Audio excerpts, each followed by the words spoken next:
काय तुम्ही कधी गव्हाच्या पिठामध्ये किसलेला बटाटा टाकून ही रेसिपी बनवली आहे का? रोजची चपाती भाजी खाऊन कंटाळा आला असेल ना, एकदा नक्की ट्राय करा. त्यासाठी काय करायचं सांगते, पण त्याआधी लगेच घरगुती भोजनला फॉलो करून घ्या. सर्वप्रथम एक बटाटा सोलून किसून घ्यायचा. एका बाउलमध्ये 1 वाटी गव्हाचं पीठ, किसलेला बटाटा घालायचा. सोबतच आवडीनुसार वेगवेगळ्या प्रकारच्या भाज्या घालायच्या.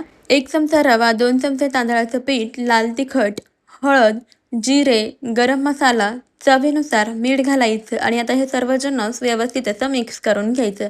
गरजेप्रमाणे जसं जसं लागेल तसं यामध्ये पाणी घालून याचं मध्यम अशा स्वरूपाचं मिश्रण तयार करून घ्या. पहा, अशा कन्सिस्टन्सीचं आपलं मिश्रण तयार झालं. आता लगेचच गॅसवरती तवा ठेवायचा. तव्याला थोडंसं तेल लावून घ्यायचं आणि तयार केलेलं मिश्रण यावरती घालून अशा पद्धतीने पसरवून घ्यायचं.